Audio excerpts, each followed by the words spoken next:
Every night before sleeping, Mama Grace checked her phone.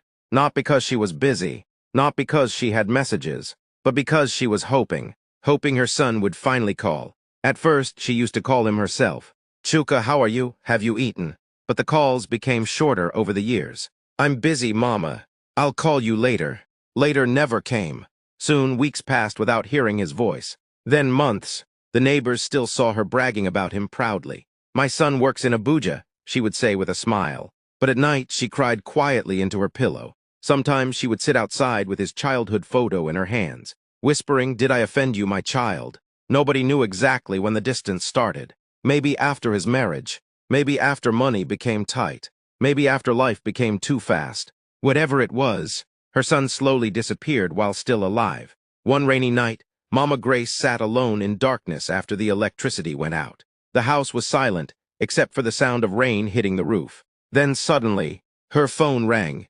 She nearly dropped it. Her heart started beating fast when she saw the name on the screen. Chuka calling. For a second, she just stared, like she was afraid the phone would stop ringing. Then she answered quickly. Chuka, my son. Silence. Heavy breathing. Then finally, Mama. Something was wrong.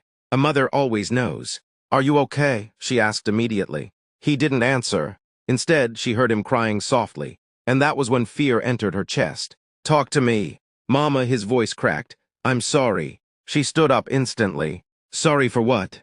I should have called, I should have come home. I thought I still had time. Mama Grace's hands began to shake. Then she heard it. Hospital machines. Voices in the background. Footsteps running. Her knees weakened. Chuka, where are you? There was silence again. Then he whispered the words that shattered her heart. I had an accident. Mama Grace screamed. By morning, she had already traveled. The entire journey, she prayed nonstop. God, don't take my son before I see him. When she finally reached the hospital, she ran through the corridors like a mad woman. And there he was, weak, covered in bandages, but alive. The moment Chuka saw her, tears filled his eyes. Mama, she held his face carefully, crying harder than she ever had before. You foolish boy, she sobbed. Do you know how long I waited to hear your voice? Chuka broke down completely. I was chasing money, he cried. I forgot the people who loved me for free. Mama Grace kissed his forehead, and for the first time in years, mother and son held each other like they used to. Not because life became perfect, but because they almost ran out of time. Please like, comment, follow, subscribe, and share this video for more. Every night before sleeping, Mama Grace checked her phone. Not because she was busy, not because she had messages, but because she was hoping her son would finally call. At first, she